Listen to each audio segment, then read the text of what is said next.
Hello friends, मैं देवास के आपका अपना यूट्यूब चैनल ज्ञान का उत्कर्ष पर बहुत बहुत स्वागत करता हूं।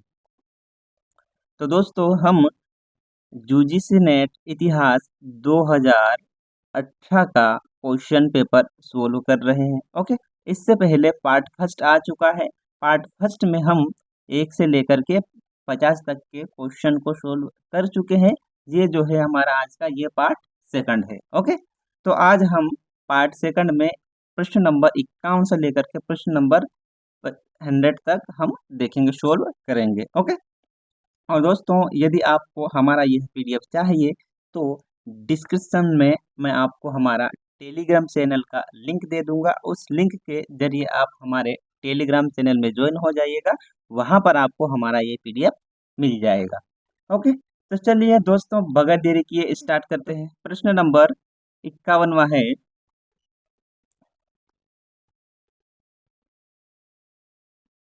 एक मुगल बादशाह ने रूढ़िवादी और धार्मिक प्रकृति के लोगों को दिखाया कि भाषा एक प्राकृतिक प्रतिक्रिया, जुबान एक कुदरत नहीं है, अपितु यह एक सीखने का सांसारिक तरीका है। क्या सीखने का सांसारिक तरीका है? अपने तर्क को सिद्ध करने के लिए उसने व्यावहारिक प्रयोग द्वारा नवजात शिशुओं को एकांत स्थान जो गूंगा महल के नाम से जाना जाता था में रखा। वह मुगल बादशाह कौन था? ठीक है, तो दोस्तों यहाँ पर आप देख रहे होंगे दोस्तों, ऐसे जो बड़े प्रश्न आते हैं, यहाँ पर आपको किस चीज पर ध्यान देना चाहिए? यहाँ पर आपको ध्यान देना चाहिए कीवर्ड पर। कीवर्ड पे मतलब मुख्य शब्दों पर। ठीक है, तो आप देख रहे होंगे दिखा है कि भाषा प्रतिक्रिया, जुबान कुदरत नहीं है, अपितु यह सीखने का संसारिक तरीका। ठीक है, तो इस प्रकार की जो बातें या इस प्रकार के विचार किस शासक के शासनकाल में दिया जा सकता है, तो थोड़ा सा भी आप अपना माइंड का इस्तेमाल करेंगे, ठीक है, तो आप इजीली इसका आंसर आप देख लेंगे। तो आप इसका आंसर आप देख रहे होंगे कि निम्नलिखित शासकों में से आपको किस शासक के बारे में थोड़ा सा माइंड भी लगाएंगे तो किस शासक के बारे में लग रहा होगा, तो आप बिल्कुल सोच लेंगे कि हाँ, ये जो कथन ये कहीं ना कहीं अकबर के संबंध में ठीक लगता है। ओके, तो चलिए इसका आंसर भी अकबर ही है। इस प्रकार से इसका option D is the right answer. Okay दोस्तों, हम यदि हर प्रश्न के बारे में यदि डिटेल में बात करेंगे तो वीडियो काफी लंबा हो जाएगा। ठीक है ना? इसलिए मैं नहीं चाहता हूँ कि वीडियो ज्यादा लंबा हो। ओके, इसलिए हम सिर्फ प्रश्नों को ही देख लेंगे। जहाँ कुछ छोटे प्रश्न होंगे वहां हम उस वीडियो के संदर्भ में या उस प्रश्न के संदर्भ में हम क्या डिस्कस कर लेंगे। ओके, तो चलिए जी, बढ़ते हैं नेक्स्ट प्रश्न की ओर। नेक्स्ट प्रश्न है, अकबरनामा में चित्रित पांडुलिपि की विशेषताएं निम्नलिखित में से कौन सी है? ठीक है, जो अकबरनामा में चित्रित जो पांडुलिपियां हैं, ओके, क्या है? पांडुलिपियां, ठीक है, उसी पांडुलिपि के संदर्भ में है ना कौन कौन सी विशेषताएं हैं, है ना, उसी पांडुलिपि की कौन कौन सी विशेषताएं हैं वही आपसे पूछा जा रहा है। ओके, है ना, तो पहला है, अकबरनामा की मुगल चित्रकारी में अक्सर एक चित्र के साथ दो चित्रकार संबंध थे, है ना। पहला कथन तो ये कह रहा है। ठीक दोस्तों, मैं थोड़ा सा इसको जूम कर लेता हूँ। ठीक है, हाँ, अब ले लेता हूँ मैं। ठीक है, हाँ, तो पहला क्या है, अकबरनामा की मुगल चित्रकारी में अक्सर एक चित्र के साथ दो चित्रकार संबंधित है। ठीक है, उसके बाद में रेखांकन और रंगाई एक चित्रकार द्वारा की जाती थी। बिल्कुल यह भी सही है। ओके, उसके बाद में तीसरा में सहयोगी केवल पोर्ट्रेट को पूरा करते थे, ये भी सही है। कुछ खास चित्रों में रेखांकन, रंगाई और पोर्ट्रेट तीन विभिन्न चित्रकारों द्वारा किया जाता था। ठीक है, तो ये भी सही है, पहला भी सही है, दूसरा भी सही है। ओके, तीसरा भी सही है, चौथा भी सही है। ठीक है, तो हम देखेंगे ऑप्शन में पहला, दूसरा, तीसरा किन में है, तो ये है ऑप्शन डी में। ठीक है, तो इस प्रकार से अपना option D is the right answer. Okay, चलिए अब बढ़ते हैं फिर नेक्स्ट प्रश्न की ओर। नेक्स्ट प्रश्न है, निम्नलिखित चित्रकारों में से कौन से जहांगीर के दरबार में थे? ठीक है, आपसे आपको चित्रकारों के नाम दे दिए गए हैं। ओके, और आपको पहचान करनी है कि निम्नलिखित में से ऐसे कौन कौन से चित्रकार थे जो कि किसके जहांगीर के दरबार में थे। ओके, तो पहला देखेंगे दोस्तों, अबुल हसन, ये भी थे, और उस्ताद मंसूर। ओके, है ना, ये उस्ताद मंसूर जो थे दोस्तों, ये पशु चित्रकारी थे, है ना। है ना, पशुओं का इतना सुंदर चित्र बनाते थे कि अपने पशु को चित्र के लिए जहांगीर के राज दरबार में प्रसिद्ध थे। कौन है ये? उस्ताद मंसूर। ओके, चलिए। और मीर सैयद अली, ठीक है, ये मीर सैयद अली और अब्दुल समद, है ना, मीर सैयद अली और अब्दुल समद ये हुमायूं के साथ में कहाँ आए थे? भारत में आए थे। ठीक है। हाँ, चलिए अब बढ़ते हैं नेक्स्ट प्रश्न की ओर, है ना। तो इस प्रकार से हम देखेंगे, इसका option C is the right answer है। दूसरा और तीसरा, ठीक है, उस्ताद मंसूर और अबुल हसन किसके दरबार में थे? जहांगीर के दरबार में, है ना। और दोस्तों, जहांगीर के शासन काल को मुगल चित्रकार कला का स्वर्ण काल कहा जाता है। ठीक है, यानी चित्रकारिता जहांगीर के काल में अपनी सर्वोच्च स्थिति पर पहुंच चुकी थी, है ना। और जहांगीर तो यहाँ तक भी कहा करते थे कि यदि एक पेंटिंग बना दिया जाए और उस पेंटिंग को अगर अलग अलग चित्रकारों द्वारा रंगाया गया है तो मैं उस चित्र को देखकर यह बता दूंगा कि इस चित्र में यह पेंटिंग किसने लगाई। इतना टैलेंट था किसको? इस जहांगीर को। ओके, चलिए अब बढ़ते हैं नेक्स्ट प्रश्न की ओर। नेक्स्ट प्रश्न है प्रश्न नंबर 54। ठीक है, यहाँ पर कुछ वक्तव्य दिए गए हैं, निम्नलिखित में से कौन से वक्तव्य सही हैं? और जो वक्तव्य सही है उनका हमें क्या करना है? चयन करना है। ओके, चलिए मैं इसको थोड़ा सा कर लेता हूँ। हाँ, ओके, चार वक्तव्य दिए गए हैं, पहला, दूसरा, तीसरा, चौथा, है ना। तो इन चार वक्तव्यों में से कौन से वक्तव्य सही है? हमें उन सही वक्तव्यों का क्या चयन करना है। ठीक है, तो पहला वक्तव्य है, अपने साम्राज्य में शिवाजी ने दक्कनी सल्तनतों के प्रारूप पर नियमित प्रशासन स्थापित करने का प्रयत्न किया, जिसमें कर बहुत कम था। बिल्कुल, ये तो बिल्कुल बिल्कुल भी सही नहीं है। ठीक है, उसके बाद में शिवाजी की मृत्यु से उनके द्वारा स्थापित नीति को क्षणिक धक्का लगा। बिल्कुल, क्योंकि उनके पुत्र संभाजी को औरंगजेब ने कैद कर कर मरवा दिया था। ठीक है, ये भी बिल्कुल सही है। ओके, उसके बाद में मराठा सरदारों ने सख्ती से चौथ द्वारा अपने संसाधनों को बढ़ाया, है ना। इसे ना दे पाने की स्थिति में विद्रोही क्षेत्रों को लूटपाट का शिकार होना पड़ा, है ना। ये तो इस डाउट में रख लेते हैं दोस्तों। ठीक है, जो चौथा है ये है, शिवाजी के पुत्र की विधवा ताराबाई ने मुगल आधिपत्य स्वीकार कर लिया। ठीक है ना। तो सही कदम हम देखेंगे चौथा और दूसरा, है ना। तो चौथा और दूसरा किस में है? ये है ऑप्शन डी में। ठीक है, तो इस प्रकार से option D is the right answer. Okay, चलिए अब बढ़ते हैं नेक्स्ट प्रश्न की ओर। नेक्स्ट है 55वां प्रश्न, कश्मीर और उसके बागों की खूबसूरती से प्रभावित होने के बावजूद निम्नलिखित में से किस बादशाह ने अपने शासनकाल के, है ना, छठे वर्ष में यह आदेश दिया कि कोई भी बादशाह सैन्य और प्रशासनिक कार्यों के सिवाय कश्मीर की यात्रा नहीं करेगा, क्योंकि उसका यह मानना था कि आमोद प्रमोद के शौक को पूरा करने के लिए कश्मीर जाना उपयुक्त नहीं है। ठीक है, तो इस प्रकार की पाखंड वाली बातें कौन करता था दोस्तों? तो आप थोड़ा सा भी लॉजिक लगा लेंगे तो इसका आंसर में पहुंच जाएंगे। तो इसका आंसर है औरंगजेब। ठीक है, क्या बोला जाता था इसको? जिंदा पीर, है ना। इस प्रकार की कट्टरता वाली बातें को औरंगजेब ही करता था। तो इस प्रकार से इसका औरंगजेब यानी option C is the right answer. Okay, चलिए बस बढ़ते हैं नेक्स्ट प्रश्न की ओर। नेक्स्ट प्रश्न है, निम्नलिखित स्मारकों को कालानुक्रम में व्यवस्थित कीजिए। ठीक है, यानी क्रोनोलॉजी में इनको बिठाना है। ठीक है, हाँ, चलो तो पहले नंबर पे आ जाएगा अपना इनके बनावट की दृष्टि से, है ना। पहले नंबर पे आ जाए शेरशाह सूरी का मकबरा। ठीक है ना, ये सासाराम बिहार में स्थित है। उसके बाद में आ जाएगा हुमायूं का मकबरा। ठीक है, जो कि कहाँ पर है? दिल्ली में है। ठीक है, उसके बाद में चार मीनार जो कि हैदराबाद में है। ओके, उसके बाद में फिर लास्ट में आ जाएगा गोल गुम्बद जो कि कहाँ पर? बीजापुर में स्थित है। इस प्रकार से हम देख लेंगे कि 3 2 1 4, है ना, 3 2 1 4 किस में है? 3 2 1 4, ये ऑप्शन सी में है ना। तो इस प्रकार से option C is the right answer, है ना दोस्तों। छोटे एग्जामों में तो डायरेक्टली यूं पूछ लिया जाता है कि चार मीनार कहाँ है? तो कहाँ है? हैदराबाद में। ठीक है, आपसे ये भी पूछ लिया जाता है कि हुमायूं का मकबरा कहाँ है? दिल्ली में। ठीक है, चलिए बढ़ते हैं नेक्स्ट प्रश्न की ओर।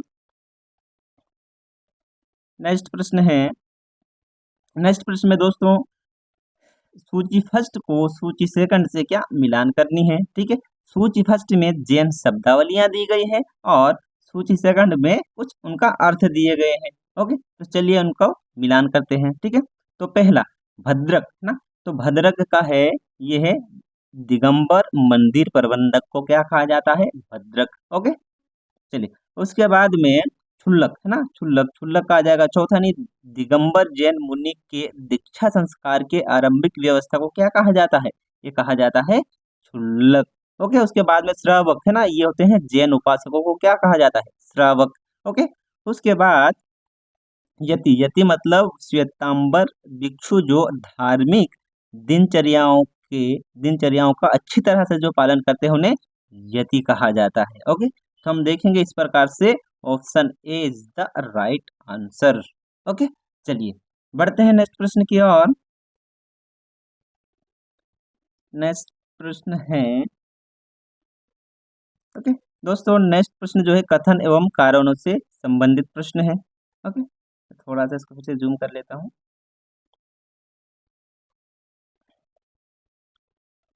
कथन एवं कारण से संबंधित प्रश्न है, तो देखते हैं कथन क्या है। कथन ए में कह रहा है, गुरु अमरदास ने अपने उत्तराधिकारी की नियुक्ति में पुरानी प्रथा को अपनाया। ठीक है, तो बिल्कुल ये तो गलत है यार। ठीक है, उसके बाद में आर कारण कह रहा है, उन्होंने अपने उत्तराधिकारियों के रूप में गुरु का पद अपने दामाद रामदास और उनके वंशजों को प्रदान करने का निश्चय किया।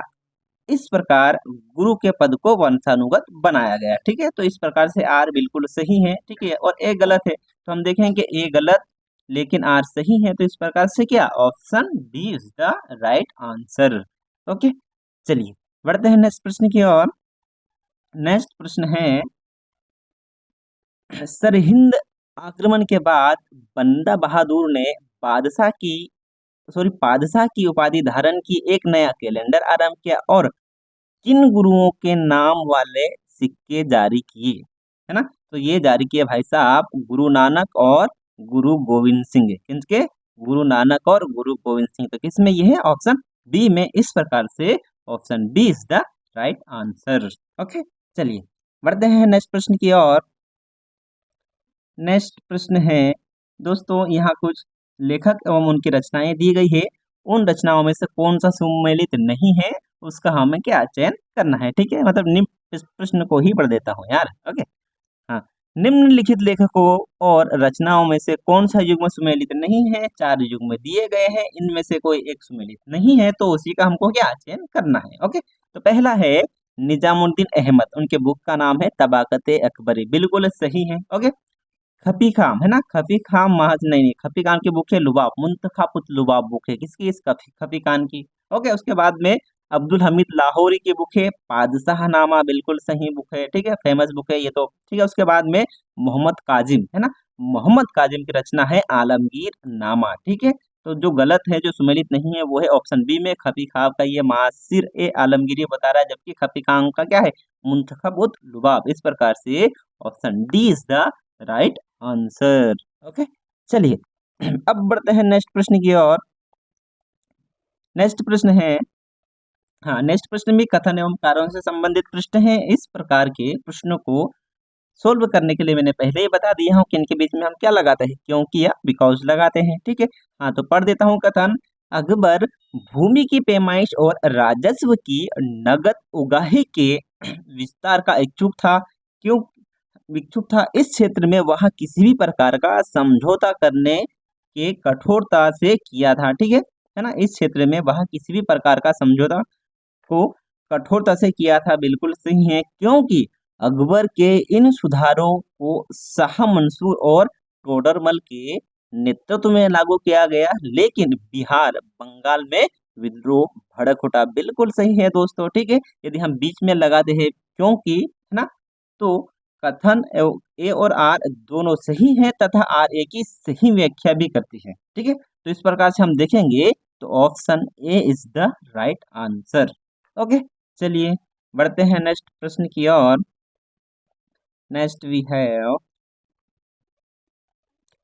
हुंडी हुंडी के नियमित नगद भुगतान पर छूट की दर मध्यकाल में जानी जाती थी। ठीक है, यानी क्या बोल रहा है, प्रश्न को फिर से रिपीट कर देता हूँ दोस्तों। इस प्रकार के प्रश्न आपसे कॉमर्स में भी ज्यादा पूछे जाते हैं। ठीक है ना, हुंडी से ना। हाँ, हुंडी के नियमित नगद भुगतान पर छूट की दर मध्यकाल में किस नाम से जानी जाती थी? तो ये जानी जाती थी भाई साहब आठ। ठीक है, क्या आठ? ठीक है, हुंडी है ना, वस्तु विनिमय का साधन हुआ करता था दोस्तों, हुंडी। ओके, चलिए बढ़ते हैं नेक्स्ट प्रश्न की ओर। नेक्स्ट प्रश्न है ना, नेक्स्ट प्रश्न है दोस्तों, ये भी सूची फर्स्ट को सूची सेकंड से क्या करना है, मिलान करना है। सूची फर्स्ट में कारीगर दिए गए हैं, ठीक है, और उसका और आधुनिक अभिनाम दिया गया है ना, अभिधान है ना, अभिधान लिखा हुआ है दोस्तों, देख लेते हैं। ओके, हाँ, तो अहक पूजन है ना, अहक पूजन क्या होता था, ये होता था चुनगर है ना, अहक पूजन चुनगर। ओके, उसके बाद में खिस्त मलान ये होता था राजगीर। ठीक है, राजगीर यानी खिस्त मलान है ना।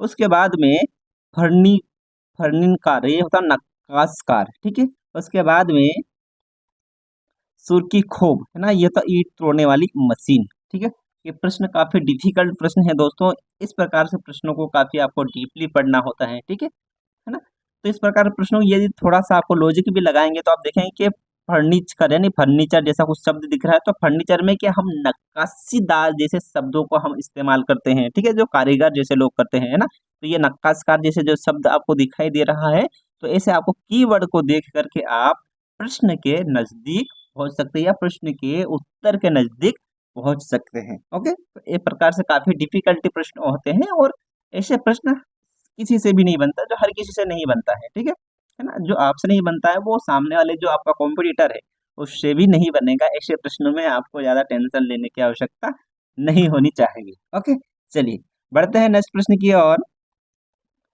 नेक्स्ट प्रश्न है तैमूर के राजघराने के समस्त संप्रभु शासकों यहाँ तक कि सिकंदर लोदी के मध्यकाल से अब तक दिल्ली के समस्त शासकों में से कोई भी निष्ठा, आत्मसंयम और न्याय में उसके बराबर नहीं था। उपयुक्त अवतरण में खफी खान निम्नलिखित में से किस मुगल सम्राट की न्यायप्रियता की सराहना कर रहा है? ठीक है, तो आप देखते हैं दोस्तों, खफी खान ने बुक लिखी है लुबाब।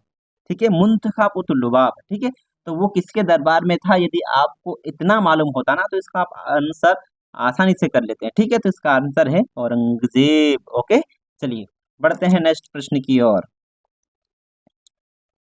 नेक्स्ट प्रश्न है उन इतिहासकारों का नाम बताइए जिन्होंने मध्यकालीन भारतीय राज्य की केंद्रीकृत प्रवृत्ति पर प्रत्यक्ष प्रश्न चिन्ह लगाया। किस पर? केंद्रीकृत प्रवृत्ति पर प्रश्न चिन्ह लगाया। ऐसे कौन कौन से लेखक है? तो वो है भाई साहब बर्टन स्टाइन है ना, और उसके बाद में फ्रैंक पर्लिन। कौन कौन है? बर्टन स्टाइन और फ्रैंक पर्लिन। ये मध्यकालीन भारतीय जो व्यवस्था थी वो केंद्रीय व्यवस्था नहीं थी, इस मत को मानने वाले कौन थे? बर्टन स्टाइन और फ्रैंक पर्लिन। ओके, तो इस प्रकार हम देखेंगे फर्स्ट और फोर्थ है ना, ये किसमें है? ये है ऑप्शन डी में। इस प्रकार से option D is the right answer. Okay, चलिए बढ़ते हैं नेक्स्ट प्रश्न की ओर। नेक्स्ट प्रश्न में दोस्तों आपको सूची फर्स्ट से सूची सेकंड को क्या मिलान करनी है। ओके, तो सूची फर्स्ट में लेखकों के नाम दिए गए, लेखक दिए गए हैं, और सूची सेकंड में क्या उनके पुस्तकों का नाम दिया गया है या पुस्तक दिया गया है, जिसको आपको मिलान करनी है। ओके, तो पहला है ए में दिया गया इब्ने हसन। ठीक है, इब्ने हसन के बुक का नाम है, ये है सेंट्रल स्ट्रक्चर है ना, central structure of the Mughal empire.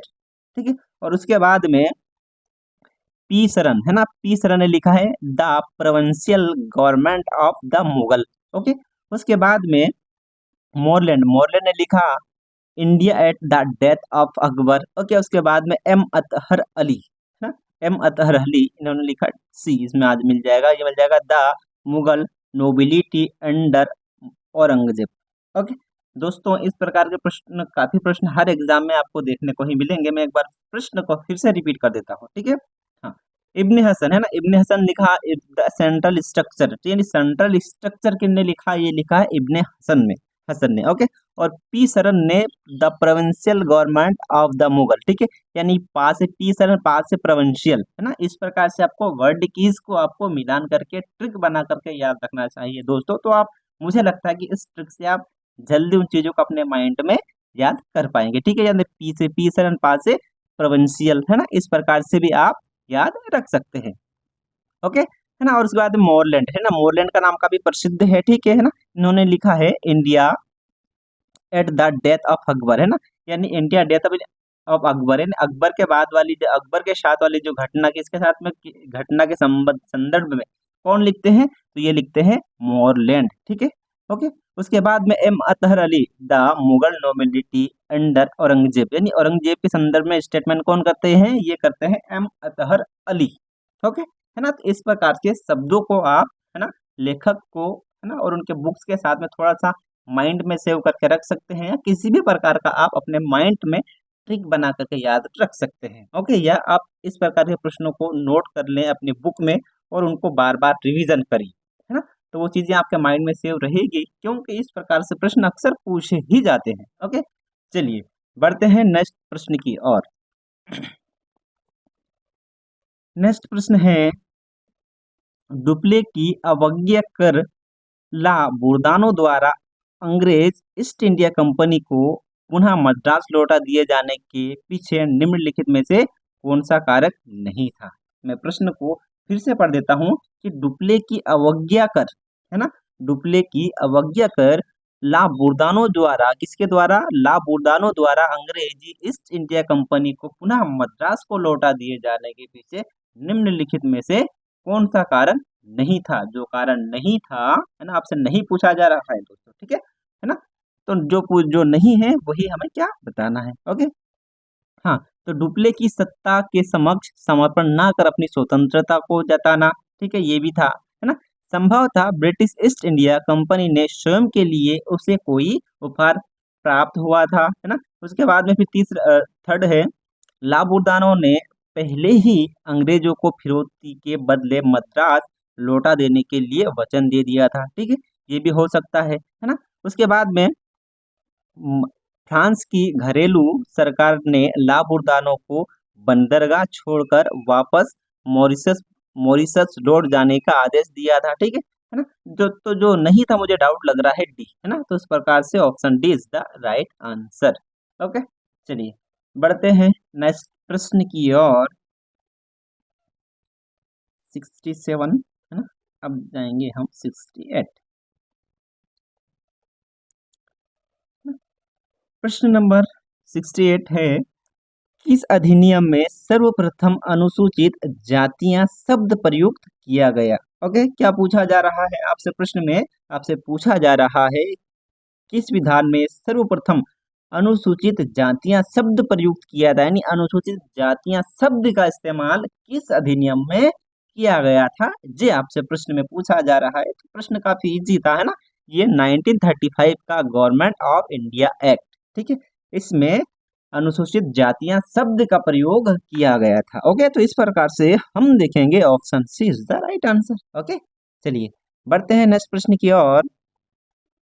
Next प्रश्न है, किस ब्रिटिश अधिकारी ने उत्तर भारत में व्याप्त अनिश्चित भू संपत्ति की परिस्थितियों के बारे में यह लिखा कि इस क्षेत्र की भूधारक, है ना, इस क्षेत्र की भूधारक संपत्ति एक अधिक व्यापक दुखद क्रांति से ग्रस्त हो चुकी है। ये किसने लिखा, तो ये भाई साहब ने लिखा हाल्ट मैकेंजी। किसने लिखा, हाल्ट मैकेंजी, है ना।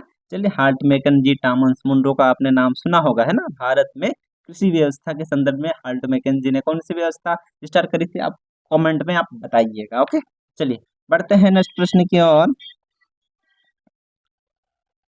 नेक्स्ट प्रश्न है, ये कथन एवं कारण से संबंधित प्रश्न है। कथन में कह रहा है, 1867 के पहले हुए किसानों के कुछ विद्रोहों में पूरी तरह से सिर्फ आदिवासियों के शिरकत की थी, है ना, आदिवासियों ने शिरकत की थी दोस्तों, ऐसा रहा होगा यहाँ, है ना, क्योंकि ब्रिटिश शासन की नीतियों के कारण उनकी राजनीतिक स्वायत्तता और स्थानीय संसाधनों पर उनका नियंत्रण खतरे में पड़ने लगा था। तो बिल्कुल सही बात है, ठीक है, क्योंकि जो आदिवासी जंगलों में रहा करते थे, अब वहां से उनके संसाधनों पर खतरा पड़ेगा ही पड़ेगा, है ना, क्योंकि वहां पर ब्रिटिशर्स अलग अलग तरह के कानून लगाएंगे, अलग अलग प्रतिबंध लगाएंगे, तो उनके नियंत्रण में तो खतरा पड़ने ही वाला है, दिखती बात है। ओके, और कारण में कह रहा है 18वीं शताब्दी के अंत और 19वीं शताब्दी के पूर्वार्ध में कंपनी की सरकार ने राजस्व में जो सुधार किया था, उसने भारतीय ग्रामीण समाज को बुनियादी रूप से प्रभावित किया और बदला। बिल्कुल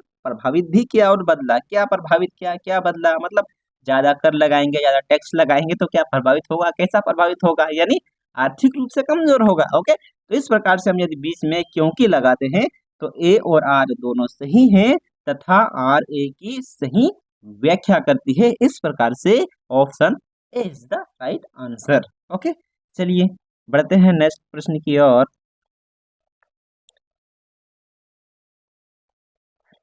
नेक्स्ट प्रश्न है, नेक्स्ट प्रश्न में दोस्तों आपको सूची फर्स्ट में लेखक के नाम दिए गए हैं और सूची सेकंड में पुस्तक दिए गए हैं। आपको सूची फर्स्ट को सूची सेकंड के साथ में मिलान करनी है। ओके, हाँ, तो ये दोस्तों ये आधुनिक लेखक है, ठीक है, जॉन विलियम के, है ना। तो जॉन विलियम की the history of war of the sepoy, ठीक है। उसके बाद में जी बी मालेसन, है ना, जी बी मालेसन ने लिखा है द इंडियन, है ना, जी बी मालेसन के बुक है इंडियन म्यूनिटी इन 1857। ओके, उसके बाद में एडवर्ड जे थॉमसन, ना, इन्होंने लिखा the outside of the medal. उसके बाद में सर जॉर्ज मैकबुलन ने लिखा है the Indian mutiny in perspective.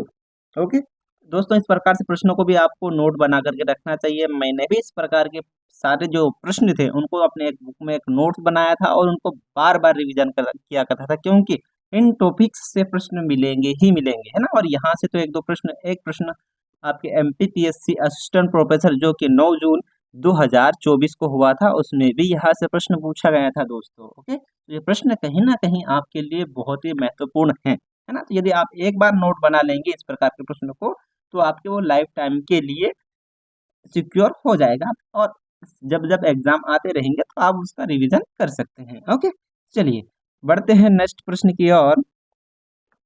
Next प्रश्न है, निम्नलिखित में से कौन सा प्रसिद्ध प्राच्यविद्य नहीं था, है ना। प्राच्यविद्य का नाम पूछा जा रहा है दोस्तों, कौन नहीं था, ठीक है। ओके, तो एच टी कोलब्रुक ये भी थे, ठीक है, एच एस विल्सन ये भी थे और एडवर्ड अर्नाल्ड ये भी थे, ठीक है, और चार्ल्स ट्रेवेलियन भाई साहब ये नहीं थे। तो इस प्रकार से इसका ऑप्शन डी आ जाएगा राइट आंसर। ओके, चलिए अब बढ़ते हैं नेक्स्ट प्रश्न की ओर।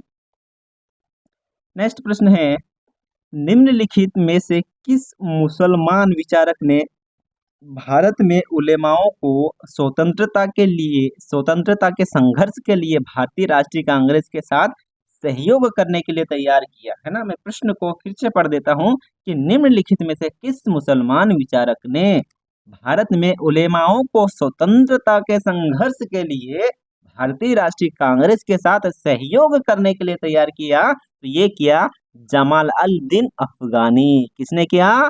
जमाल अल दिन अफगानी। इस प्रकार से option A is the right answer. Okay, चलिए बढ़ते हैं नेक्स्ट प्रश्न की ओर। नेक्स्ट प्रश्न है,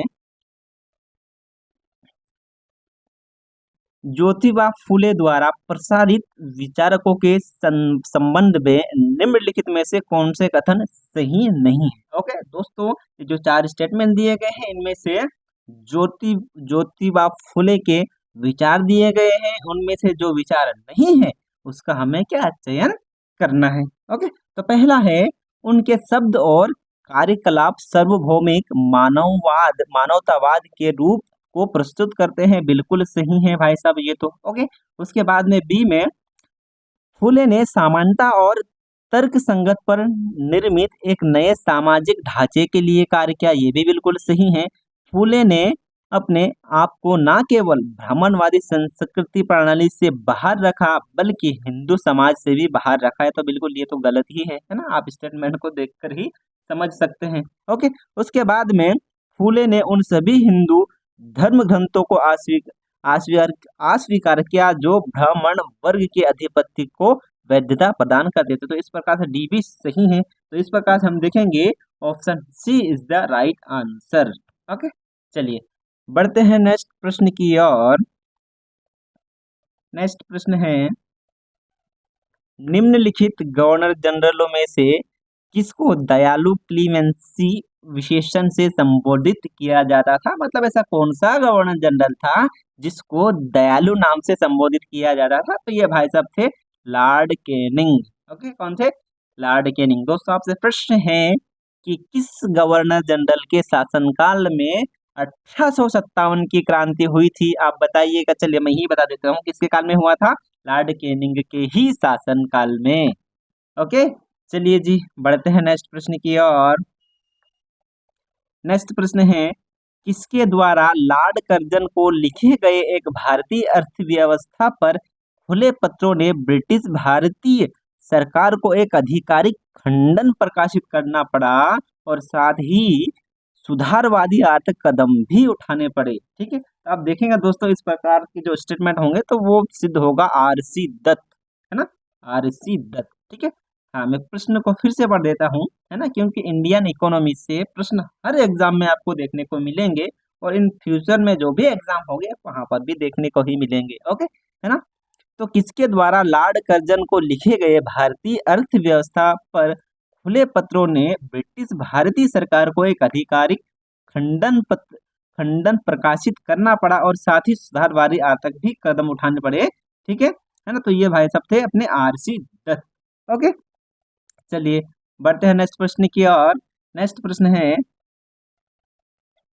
राष्ट्रवादी प्रतिमा विज्ञान में भारत माता अथवा मदर इंडिया, है ना, 1904-5 का किसका प्रसिद्ध चित्र भारत की नई छवि के प्रतीक के रूप में आया? ठीक है, तो ये तो आप आसानी से आंसर दे सकते हैं, अविंद्रनाथ टैगोर। ठीक है, अविंद्रनाथ टैगोर। ओके, चलिए बढ़ते हैं नेक्स्ट प्रश्न की ओर। नेक्स्ट प्रश्न है, नेक्स्ट प्रश्न ये भी कथन एवं कारण से संबंधित प्रश्न है। ओके, है ना। कथन ए में कह रहा है कि महात्मा गांधी ने लिखा, स्वदेशी भी अन्य किसी अच्छी बात की तरह मृत्यु का आलिंगन बन जाती है यदि इस अंधश्रद्धा की तरह अपनाया जाए, है ना, यदि इसे अंधश्रद्धा की तरह अपनाया जाए। बिल्कुल ठीक है जी, बिल्कुल ठीक है ना। क्योंकि महात्मा गांधी का विचार था कि स्वदेशी एक ऐसा सिद्धांत है जिसकी जड़ें शुद्धतम अहिंसा यानी प्रेम में निहित है। तो दोस्तों यदि हम इसके बीच में क्योंकि लगाते हैं तो ए और आर दोनों सही हैं, परंतु ए की सही व्याख्या आर नहीं है। ओके, तो इस प्रकार से हम देखेंगे option B is the right answer. Okay, चलिए बढ़ते हैं नेक्स्ट प्रश्न की ओर। नेक्स्ट प्रश्न है ना। नेक्स्ट प्रश्न में इसमें सूची फर्स्ट को सूची सेकंड से मिलान करनी है। ओके, सूची फर्स्ट में राष्ट्रवादी महिलाओं का नाम दिया गया है और सूची सेकंड में उनके कार्यकलाप दिए गए हैं। ठीक है, तो उनकी राष्ट्रवादी महिलाओं को उनके कार्यकलाप के साथ में बेसिकली मिलान करनी है। ओके, तो चलिए मिलान कर देते हैं। तो सरोजनी नायडू, है ना, सरोजनी नायडू इनके कार्यकलाप में है। धरसना में नमक सत्याग्रह का नेतृत्व किसने किया था? सरोजनी नायडू ने किया था। उसके बाद में उषा मेहता, ठीक है, उषा मेहता ये तो थे भारत छोड़ो आंदोलन के दौरान गुप्त रेडियो को संचालित करने के लिए जानी जाती हैं। कौन? उषा मेहता। ओके, उसके बाद में अरुणा आसफ अली, ये भूमिगत आंदोलन की नेता रही। ठीक है, अरुणा आसफ अली। ओके, उसके बाद में डॉक्टर लक्ष्मी स्वामीनाथन, ये थी आजाद हिंद फौज में शामिल हुई महिला थी। ठीक है, कौन? डॉक्टर लक्ष्मी स्वामीनाथन। ठीक है ना, यानी सुभाष चंद्र बोस द्वारा जो सेना गठित की गई थी, जो फौज गठित की गई थी उसमें शामिल थी। कौन? डॉक्टर लक्ष्मी स्वामीनाथन। ठीक है, साउथ इंडियन थी ये। ठीक है, चलिए बढ़ते हैं नेक्स्ट प्रश्न की ओर। Next we have, okay, next प्रश्न है, मार्च 1914 में कामागाटा मारू जहाज द्वारा ले जाए गए भारतीय प्रवासियों के उतरने पर किस देश ने कठोर प्रतिबंध लगा दिया? तो दोस्तों यह बन जाएगा कनाडा। ठीक है, कहाँ? कनाडा। तो इसमें थे बाबा गुरमीत सिंह। कौन थे? बाबा गुरमीत सिंह जापान जाते हैं। ओके, जापान से एक जहाज को लेते हैं किराए पर, वो कहाँ अपने लोगों को लेकर के जाते हैं? कनाडा। तो वहां पर ब्रिटिश गवर्नमेंट द्वारा या वहां की गवर्नमेंट द्वारा ब्रिटिश गवर्नमेंट के कहने पर उनको उस कनाडा की धरती पर उतरने से रोक दिया जाता है। फिर वो वापस आ जाते हैं इंडिया में।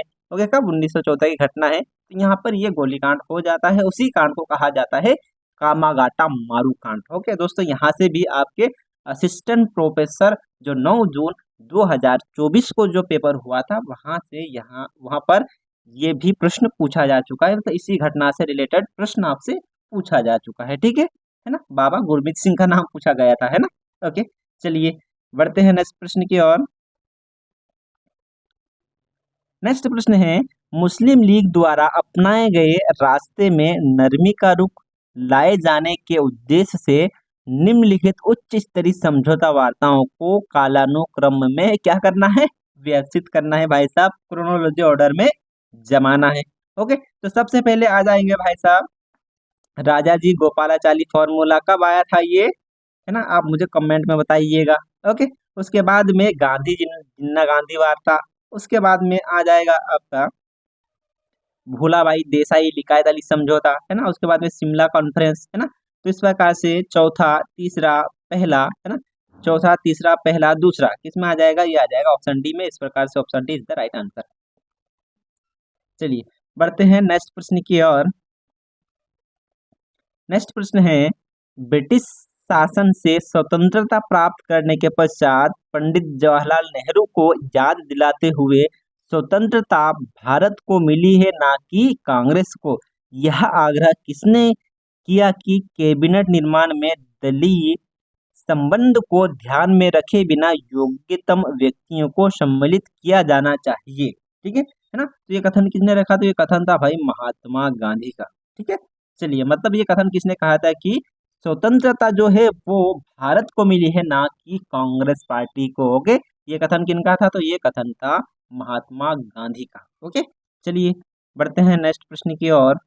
नेक्स्ट प्रश्न है, द्वितीय पंचवर्षीय योजना जिसका लक्ष्य राज्य की प्रमुख भूमिका के अंतर्गत त्वरित आर्थिक विकास था, इस नाम से भी जाना जाता था, है ना। मैं फिर से प्रश्न को पढ़ देता हूँ, द्वितीय पंचवर्षीय, है ना, द्वितीय पंचवर्षीय योजना जिसका लक्ष्य राज्य की प्रमुख भूमिका के अंतर्गत त्वरित आर्थिक विकास था, इसका नाम से भी जाना जाता नहीं, इसको किस नाम से भी जाना जाता था। प्रश्न को काफी डिफिकल्ट बनाया गया है दोस्तों। ओके, मैं फिर से इसके भी थोड़ा सा एक्सप्लेन करना चाहूंगा। प्रथम पंचवर्षीय योजना का कार्यकाल कब से था, यह था 1951 से 1956 तक। ठीक है, और 1956 से 61 का जो काल था वो था द्वितीय पंचवर्षीय, है ना। द्वितीय पंचवर्षीय योजना का कार्यकाल था 1956 से 1961। ओके, 5 वर्ष का, है ना, 5 ईयर प्लान।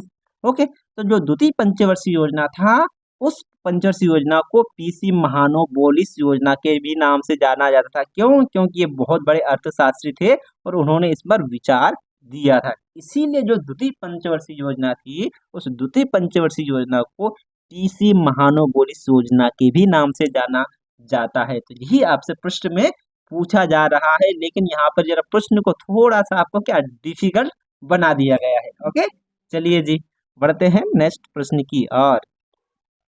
नेक्स्ट प्रश्न है ना, नेक्स्ट प्रश्न में कथन एवं कारण से संबंधित प्रश्न है। कथन में कह रहा है कि आखिर में प्रबोधन यूरोपीय जगत को आधुनिक युग में ले आया। क्या है, आखिर में प्रबोधन यूरोपीय जगत को आधुनिक युग में ले आया क्योंकि 17वीं शताब्दी की वैज्ञानिक क्रांति ने वह बुनियादी बौद्धिक वातावरण तैयार कर दिया था जिसमें प्रबोधन का क्या जन्म हुआ। बिल्कुल हुआ जी, है ना। तो इस प्रकार से ए और आर दोनों सही है तथा आर ए की सही व्याख्या करती है। तो क्या option A is the right answer.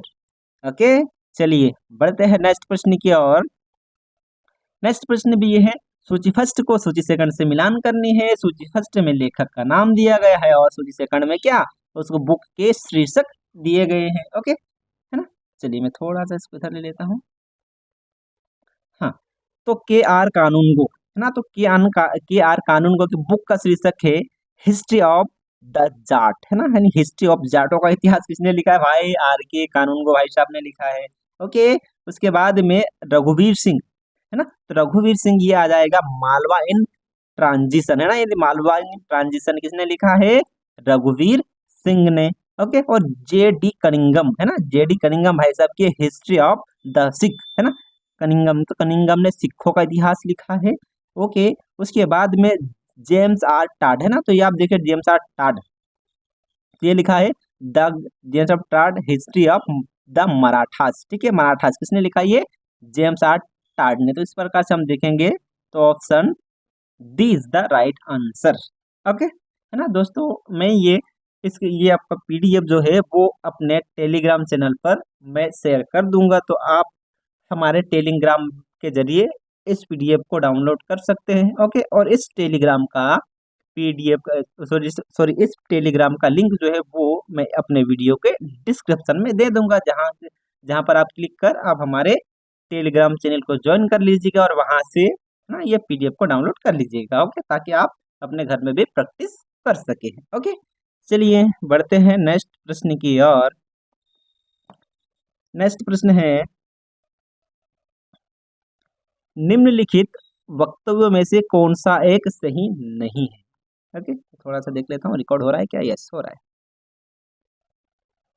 हाँ, निम्नलिखित वक्तव्य में से कौन सा वक्तव्य सही नहीं है? ओके, 4 वक्तव्य दिए गए हैं। 4 वक्तव्यों में से कौन सा वक्तव्य सही नहीं है? जो सही नहीं है उसी का हमको चयन करना है। ओके, तो पहला वक्तव्य है, प्रबोधन शब्द 18वीं शताब्दी के उस विशाल बौद्धिक सांस्कृतिक आंदोलनों को व्यक्त करता है जो अस्तित्व की बुनियादी समस्याओं को हल करने की मानव बुद्धि की क्षमता में गहरा विश्वास रखता है। तो बिल्कुल सही है। ओके, उसके बाद में प्रबोधन कालीन लेखकों का उद्देश्य पुराने ढांचे की बुनियादी पर नए मानव समाज संस्थाओं और ज्ञान का निर्माण करना था। तो बिल्कुल नहीं था भाई साहब ये तो। ओके, उसके थर्ड में सी में कह रहा है कि प्रबोधन कालीन बुद्धिजीवियों ने यूरोप की उस दौर की हर परंपरा को आलोचना और अन्वेषणा की नजर से देखा। बिल्कुल देखा है भाई साहब। ओके, उसको डी में लिखा है, प्रबोधन काल तर्क प्रगति और मानववादी मूल्यों में विश्वास की धारणा से भरा हुआ था। बिल्कुल ये भी सही है। ओके, तो इस प्रकार से हम देखेंगे तो option B is the right answer. Okay, चलिए बढ़ते हैं नेक्स्ट प्रश्न की ओर। नेक्स्ट प्रश्न है, भारतीय राष्ट्रीय कांग्रेस के किस अधिवेशन में कांग्रेस अध्यक्ष मोतीलाल नेहरू एवं मुस्लिम लीग अध्यक्ष हकीम अजमल खान ने संयुक्त रूप से जुलूस का नेतृत्व किया था? प्रश्न को मैं फिर से रिपीट कर देता हूं कि भारतीय राष्ट्रीय कांग्रेस के किस अधिवेशन में, क्या पूछा जा रहा है? अधिवेशन का नाम पूछा जा रहा है कि किस अधिवेशन में कांग्रेस अध्यक्ष मोतीलाल नेहरू एवं मुस्लिम लीग के जो अध्यक्ष थे उस समय हकीम अजमल अली खान ने संयुक्त रूप से जुलूस का नेतृत्व किया था? तो ये नेतृत्व किया था अमृतसर अधिवेशन 1919। कब? अमृतसर अधिवेशन 1919। इस प्रकार से option B is the right answer.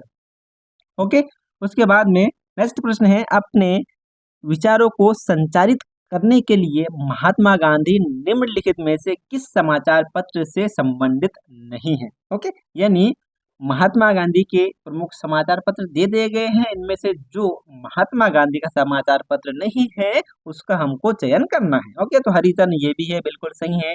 Indian opinion ये भी सही है। यंग इंडिया ये भी सही है और द लीडर ये बिल्कुल नहीं है। तो इस प्रकार से option D is the right answer. Okay, चलिए बढ़ते हैं नेक्स्ट प्रश्न की ओर। नेक्स्ट प्रश्न है, हाँ, नेक्स्ट प्रश्न कथन एवं कारण से संबंधित प्रश्न है। कथन में कह रहा है, अपने नाम के बावजूद हिंदू बिल कोड, है ना, हिंदू बिल कोड हिंदू जातियों और मतों के साथ सिखों, बौद्धों और जैनों पर भी लागू किया गया था। बिल्कुल सही है, क्योंकि स्वतंत्रता के पश्चात सामान्य नागरिक संहिता का समर्थन करने में प्रधानमंत्री जवाहरलाल नेहरू और कानून मंत्री डॉक्टर बी.आर. अम्बेडकर थे। ठीक है, तो यदि हम बीच में दोस्तों यदि क्योंकि लगाते हैं तो स्टेटमेंट बिल्कुल सही नहीं बैठता है। यानी क्या? यानी ए और आर दोनों सही हैं, लेकिन आर ए की सही व्याख्या नहीं करती है। तो इस प्रकार से option B is the right answer. Okay, चलिए बढ़ते हैं नेक्स्ट प्रश्न की ओर। नेक्स्ट प्रश्न में भी दोस्तों सूची फर्स्ट को सूची सेकंड से मिलान करनी है। सूची फर्स्ट में समाज सुधारकों के नाम दिए गए हैं और सूची सेकंड में उनकी संस्थाओं का नाम दिया गया है। ओके, है ना। तो पहला है 2 मिनट दोस्तों। ओके। हाँ, तो पहला है पंडिता रमाबाई, है ना। तो पंडिता रमाबाई की संस्था है शारदा सदन। ओके। उसके बाद में महर्षि कर्वे, है ना। महर्षि कर्वे तो ये अनाथ बालिका आश्रम, ओके, पुणे में, है ना, स्थापित किया था उन्होंने, ठीक है। चलिए, उसके बाद में जी के देवधर और श्रीमती रमाबाई रानाडे, है ना। तो इनका जो सेवा सदन, ओके, जो फेमस है बिल्कुल। और वीरेशलिंगम पुंतुलु, है ना। तो इन्होंने का राज महेंद्री सोशल रिफॉर्म, है ना। मैं फिर से रिपीट कर देता हूँ दोस्तों। पंडिता रमाबाई का इनका आ जाएगा शारदा सदन, ओके।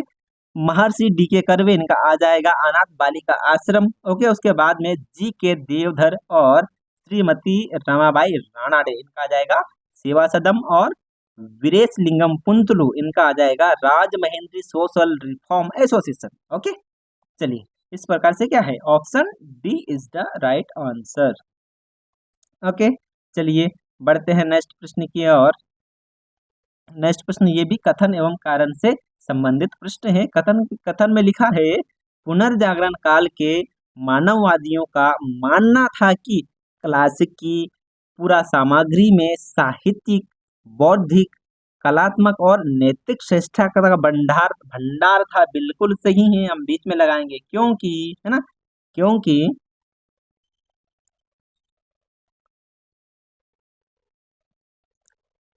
पुनर्जागरण के समय धर्म ग्रंथों के देशी भाषाओं में अनुवाद से समाज में धर्मनिरपेक्षीकरण की प्रतिक्रिया में तेजी हुई, ठीक है। तो इस प्रकार से हम यदि बीच में क्योंकि लगाते हैं, है ना, तो ये स्टेटमेंट सही नहीं बैठता है, लेकिन क्या कारण भी सही है। तो हम देखेंगे तो ए और आर ए और आर दोनों सही हैं, लेकिन आर ए की सही व्याख्या नहीं करती है। तो इस प्रकार से option B is the right answer, okay.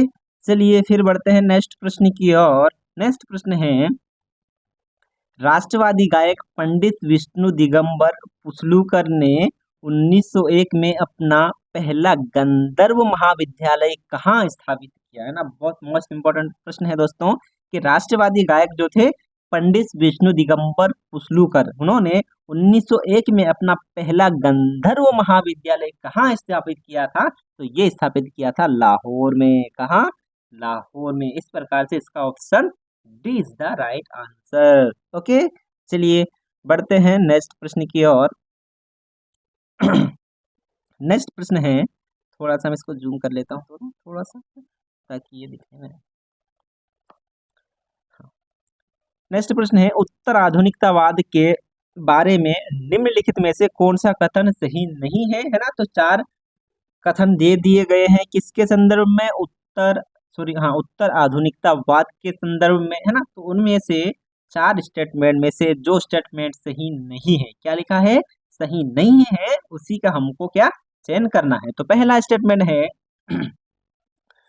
उत्तर आधुनिकतावाद में मानवता की एकता समाज की रचनात्मक शक्ति के रूप में व्यक्ति और इतिहास की धारणाओं को आलोचनात्मक दृष्टि से देखा गया। बिल्कुल सही है, ओके। उसके बाद में बी में, उत्तर आधुनिकतावाद में विज्ञान को सत्य का पर्याय मानने और पश्चिम को श्रेष्ठ मानने वाली धारणाओं को अंतिम और निरपेक्ष तथ्य समझने लगा। तो ये तो यहीं से आपको कि इसमें कुछ नेगेटिविटी दिखने लगी, तो आप यहीं से आप इसमें क्या, इसको डाउट में आप रख देंगे, ओके।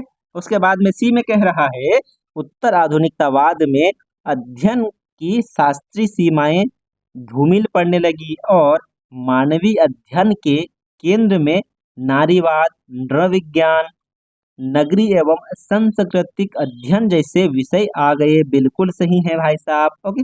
थोड़ा सा इसको सामने कर लेता हूँ दोस्तों, स्क्रॉल कर आप, है ना। और डी स्टेटमेंट में कह रहा है कि उत्तर आधुनिकतावादी आलोचना ने असातत्य, बाधा, विच्छिन्नता और क्रमभंगता जैसे विचार प्रस्तुत किए हैं, जो रेखी और अनुक्रमिक ऐतिहासिक लय की अवधारणा से बिल्कुल अलग है। तो ये भी सही है ना।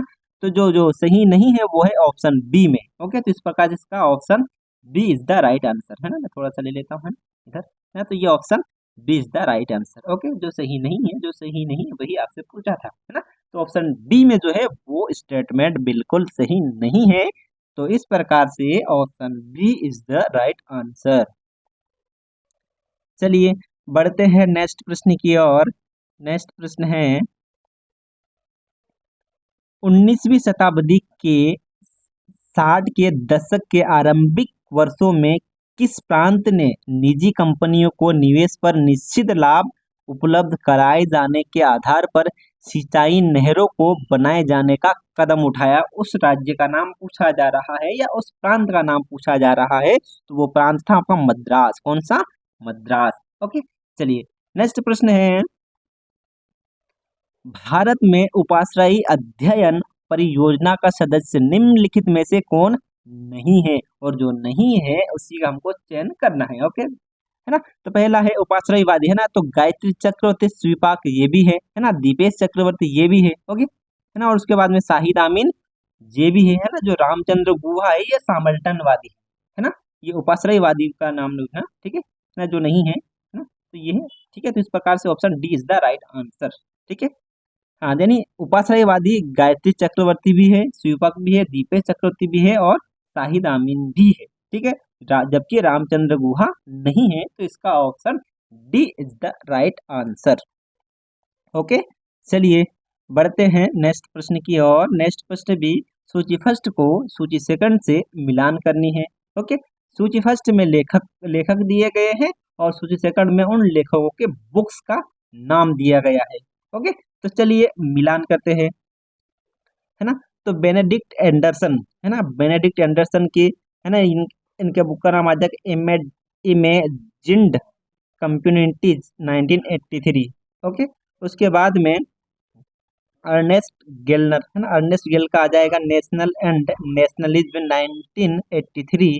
ओके, उसके बाद में एरिक जे हब्सन, है ना, एरिक जे हब्सन का आ जाएगा nation and nationalism in 1870। Okay, उसके बाद में ई केडोरी, है ना, ए केडोरी का आ जाएगा नेशनलिज्म 1960। ओके, तो इस प्रकार से अपना option C is the right answer. चलिए बढ़ते हैं नेक्स्ट प्रश्न की ओर।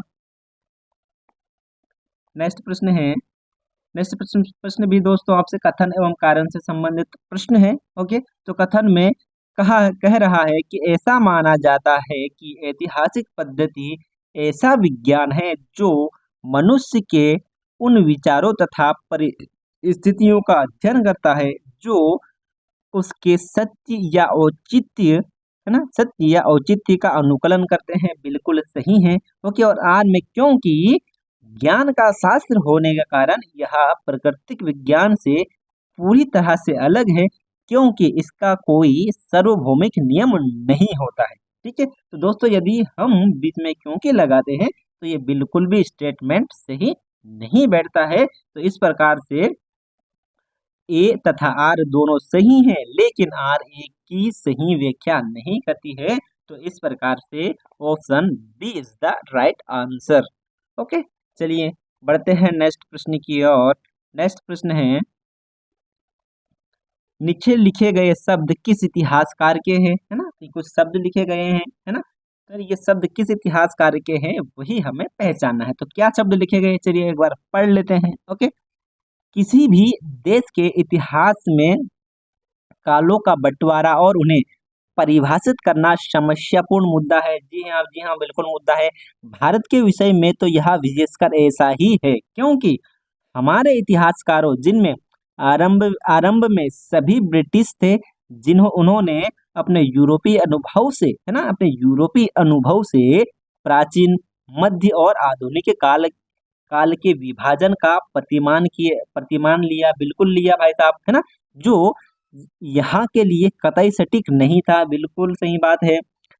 इसके बाद उन्होंने हिंदू, मुस्लिम, ब्रिटिश युग के नाम से एक नया विभाजन तैयार किया और मुद्दे को और भी जटिल बना दिया। ओके, चलिए और भी जटिल बना दिया। ठीक है, तो ये कथन किसका है, तो भाई साहब ये कथन है तपन राय चौधरी का। ठीक है, तो तपन राय चौधरी का जो कथन है बहुत बढ़िया कथन है दोस्तों, आप याद रख सकते हैं। ओके, चलिए बढ़ते हैं फिर से नेक्स्ट प्रश्न की ओर। नेक्स्ट प्रश्न है लियोपोल्ड वान राके के इतिहास लेखन के बारे में निम्नलिखित में से कौन सा कथन सही नहीं है। दोस्तों लियोपोल्ड वान ड्राकन आई थिंक मुझे लगता है कि ये जर्मनी के थे, ठीक है ना। तो उनके इतिहास लेखन के बारे में कौन सा कथन सही नहीं है, जो कथन सही नहीं है उसका हमको क्या चयन करना है। ओके, तो पहला कथन है राके ने इतिहास की इस प्रबोधन प्रबोधनकालीन धारणा को तोड़ा कि इसका अध्यापन शिक्षण के उद्देश्यों के लिए है, ठीक है। तो पहला भी सही है। ओके, और दूसरा राके ने इतिहासकारों को यह सलाह दी कि वे ऐतिहासिक तथ्यों को यांत्रिकीकरण प्रभाव के रूप में व्याख्यायित करने और ऐतिहासिक नियम की तरह से पेश करने से बचें। ओके, फिर थर्ड कथन है उनका कि राके का यह मानना था कि यदि दस्तावेज उपलब्ध नहीं हो तो इतिहास लेखन के लिए ऐतिहासिक कल्पना का सहारा लिया जा सकता है। तो भाई साहब कैसे लेंगे, ये तो ये बादी स्टेटमेंट को देखकर ही आप पहचान लेंगे कि ये हो ही नहीं सकता। ओके, उसके बाद में इतिहास और इतिहास लेखन की पद्धति के संबंध में राके की अवधारणा वस्तुनिष्ठ थी और मूल्य निर्णय से मुक्त थी। बिल्कुल ये भी कथन सही है। तो इस प्रकार से इसका option C is the right answer. यदि आप दोस्तों इस प्रकार के जो बड़े प्रश्न आते हैं, है ना, जो डिस्क्रिप्टिव टाइप के जो प्रश्न आते हैं, इनको यदि आप थोड़ा सा ध्यान से भी पढ़ेंगे तो आप इजीली उसका आंसर के करीब में पहुंच जाएंगे, लेकिन आपको थोड़ा सा कॉमन सेंस लगाने की आवश्यकता पड़ेगी। ओके, चलिए बढ़ते हैं नेक्स्ट प्रश्न की ओर। नेक्स्ट प्रश्न है निम्नलिखित पुस्तकों में से कौन सी थॉमस पेन द्वारा नहीं लिखी गई है। ठीक है, 4 बुक दिए गए हैं, 4 बुकों में से कोई सी एक ऐसी बुक होगी जो कि थॉमस पेन की नहीं है, तो उसका ही हमको चयन करना है। तो पहला कॉन्सेंस है ना, कॉन्सेंस ये भी थॉमस पेन की बुक है, ठीक है। और दूसरा में reflections on the revolution in France है ना, तो ये भी ये नहीं है। ओके, उसके बाद में द राइट्स ऑफ मैन ये भी है उनके बुक। ओके, उसके बाद द एज ऑफ रीजन तो ये भी है ना। तो इसका option B is the right answer है ना। जो रिफ्लेक्शन वाला reflection on the revolution in France है, ये थॉमस पेन की बुक नहीं है। And मैं प्रश्न को फिर से रिपीट कर देता हूँ, यानी थॉमस पेन द्वारा लिखित कौन कौन सी बुक है ना। कॉन्सेंस है ना, कॉन्सेंस भी थॉमस पेन की बुक है। द राइट्स ऑफ मैन भी थॉमस पेन की बुक है ना। द एज ऑफ रीजन भी किसके, थॉमस पेन की बुक है। ठीक है, तो इस प्रकार से हमने देख ही लिया कि option B is the right answer. तो दोस्तों आज हमारा यूजीसी नेट इतिहास 2018 का ये जो प्रश्न है ये हम कंप्लीट कर चुके हैं। कल हम फिर से लाएंगे 2019 में आए हुए सारे प्रश्नों को। हम पार्ट 1 पार्ट 2 यानी मैं 2 पार्टों में डिवाइड करके सारे ओल्ड पेपर होंगे, तो मैं 2022 तक के जितने भी क्वेश्चन पेपर होंगे वो सारे मैं सोल्व करवाने वाला हूँ। और हमारा जो एग्जाम है वो है 29 अगस्त को। ओके, 29 अगस्त 2024 को। तो उससे पहले मैं सोच रहा हूँ कि 2018 से लेकर के 2022 तक के सारे क्वेश्चन पेपर को है ना मैं सोल्व कर दूं और यूट्यूब पर अपलोड कर दूं, ताकि वो काफ़ी आपके लिए हेल्पफुल हो सके। ओके, तो दोस्तों आई होप कि आपको ये वीडियो अच्छा लगा होगा, और यदि अच्छा लगा तो आप हमारे यूट्यूब चैनल को सब्सक्राइब कर सकते हैं, लाइक भी कर सकते हैं, कमेंट भी कर सकते हैं और शेयर भी कर सकते हैं। ओके, तो दोस्तों वीडियो को हम यहीं समाप्त करते हैं। जय हिंद, जय भारत, और हाँ सब्सक्राइब करना ना भूलें। ओके, चलिए, जय हिंद, जय भारत।